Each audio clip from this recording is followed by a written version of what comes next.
Salam sejahtera bagi kita sekalian. Shalom. Jemaat yang dikasihi oleh Tuhan Yesus Kristus, pada sepanjang minggu ini kita akan merenungkan firman Tuhan yang terambil dalam kitab Matius pasal 4 ayat 18 sampai 22. Matius 4 ayat 18 sampai 22 dengan judul yang diberikan oleh Lembaga Alkitab Indonesia, Yesus memanggil murid-murid yang pertama. Bunyinya adalah demikian. Dan ketika Yesus sedang berjalan menyusur Danau Galilea, ia melihat dua orang bersaudara, yaitu Simon yang disebut Petrus dan Andreas saudaranya. Mereka sedang menebarkan jala di danau sebab mereka penjala ikan. Yesus berkata kepada mereka, "Mari ikutlah aku dan kamu akan kujadikan penjala manusia." Lalu mereka pun segera meninggalkan jalanya dan mengikuti dia. Dan setelah Yesus pergi dari sana, dilihatnya pula dua orang bersaudara, yaitu Yakobus anak Zebedeus dan Yohanes saudaranya, bersama ayah mereka Zebedeus, sedang membereskan jala di dalam perahu.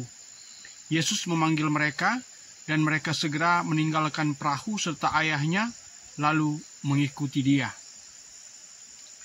Demikianlah sabda Tuhan, dan tema dalam perenungan kita saat ini adalah konsekuensi mengikut Yesus. Dalam pembacaan tadi, Matius mengisahkan tentang Yesus memanggil murid-murid yang pertama.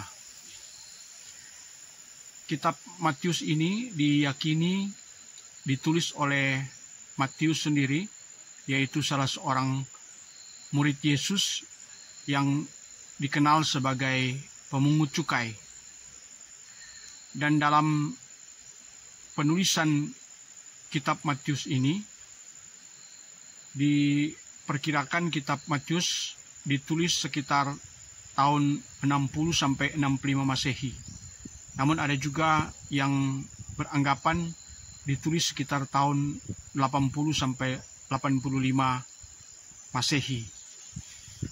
Dan dalam kisah yang ditulis oleh Matius berkaitan dengan Yesus memanggil murid-muridnya yang pertama ini, berhubungan erat juga dengan tulisan yang ditulis oleh Markus dan juga oleh Lukas.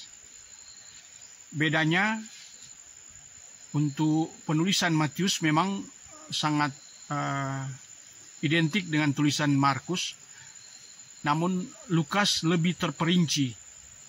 Kalau dalam kitab Matius dan Markus sangat singkat dijelaskan oleh Matius dan Markus mengenai bagaimana Yesus memanggil murid-muridnya yang pertama. Sedangkan di dalam kitab Lukas, dia memperinci latar belakang sampai akhirnya Petrus dan saudaranya Andreas maupun juga anak-anak Zebedeus, yaitu Yohanes dan Yakobus, kemudian mengikut Yesus. Dalam pemaparan dari Matius ini dijelaskan bahwa Yesus saat itu berada di Danau Galilea. Dalam kisah perjalanan hidup Tuhan Yesus, kita ketahui Tuhan Yesus itu dibesarkan di Nazaret. Tapi kemudian kalau kita membaca sebelum ayat ini dalam konteks Matius, di mana Yesus ketika ia mendengar bahwa Yohanes Pembaptis telah ditangkap oleh Herodes, maka ia menyingkir ke Galilea. Dalam hal ini di Kapernaum. Dari Nazaret, ia pindah ke Kapernaum yang berada di dekat Danau Galilea. Danau Galilea ini juga dikenal dengan Danau Genesaret atau Danau Tiberias. Dan wilayah Galilea itu berada di Israel bagian utara. Dan dalam tradisi orang-orang Yahudi, orang-orang Galilea ini dianggap orang-orang kafir. Dan Yesus hadir di tengah-tengah orang-orang yang dianggap kafir. Jadi Tuhan Yesus memulai pelayanannya bukan dari Yerusalem, namun justru ia melakukan pelayanan pertama di daerah Galilea. Dan ini memang sesuai dengan nubuatan dari Nabi Yesaya bahwa daerah Naftali dan Sebulon akan melihat terang. Jadi pekabaran Injil yang dilakukan oleh Yesus di daerah Galilea merupakan suatu penggenapan nubuatan bahwa akan ada terang bagi orang-orang yang tinggal di daerah Naftali dan Sebulon, dalam hal ini di daerah Galilea. Saudara yang kekasih di dalam Tuhan, kalau kita membaca sepintas dari apa yang dipaparkan oleh Matius, bagaimana Petrus, Andreas, kemudian juga Yohanes dan Yakobus secara spontan langsung mengikut ajakan Yesus.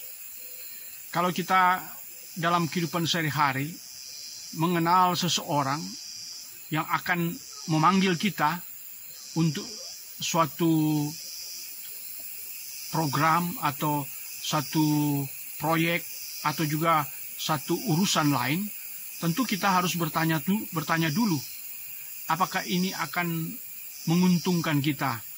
Lalu apa konsekuensinya kalau kita mengikuti seseorang?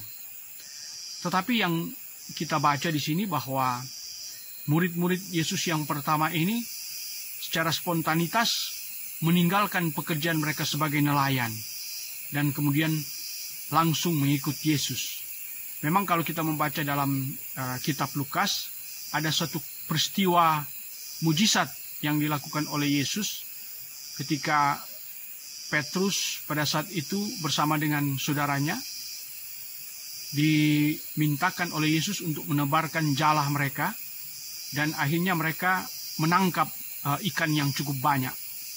Di mana Petrus saat itu berkata bahwa semalam-malaman mereka mencari ikan, tapi tidak mereka peroleh. Tapi hanya dengan perkataan Yesus agar ia menebarkan jalahnya, maka ia menangkap ikan yang banyak. Dan karena itulah ia kemudian percaya untuk bisa mengikut Yesus dengan apa yang ia saksikan sendiri. Dalam kehidupan sehari-hari tentu ada banyak hal yang kita lihat dalam kehidupan manusia, di mana kalau kita mau mengikuti orang, mengikuti seorang tokoh, seorang pejabat, seorang apapun dia yang mungkin mengajak kita, maka pastilah ada konsekuensi-konsekuensi. Apakah itu bisa menguntungkan kita atau tidak. Namun dalam perjalanan yang kita lihat dari apa yang dilakukan oleh Yesus ketika ia memanggil murid-muridnya yang pertama itu, ada suatu jaminan bahwa kalau mengikut Yesus maka ia akan mencukupkan kebutuhan para murid-murid. Sebagaimana yang akhirnya dijalankan oleh murid-murid itu setelah mengikut Yesus, di mana mereka pun tanpa bekal, tanpa hal-hal yang duniawi bersifat kebutuhan, namun ternyata mereka dicukupkan dalam segala kebutuhan hidup mereka. Karena itu konsekuensi yang didapatkan oleh para murid ini ternyata terjawab. Bahkan dalam suatu peristiwa, Petrus pernah berkata kepada Yesus, "Tuhan, kami telah mengikut Engkau. Apakah yang akan kami peroleh?" Tuhan Yesus menjawab bahwa engkau akan mendapatkan lipat ganda. Engkau akan mendapatkan 100 kali lipat berkat-berkat. Dan itulah yang kemudian bisa memberikan jaminan bagi para murid Yesus.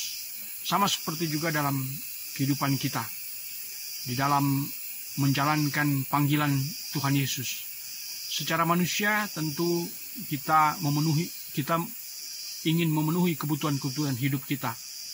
Kita ingin mencukupi kebutuhan-kebutuhan hidup kita, dan karena itu kadang-kadang menimbulkan perasaan apakah dengan mengikut Tuhan kita akan untung atau rugi.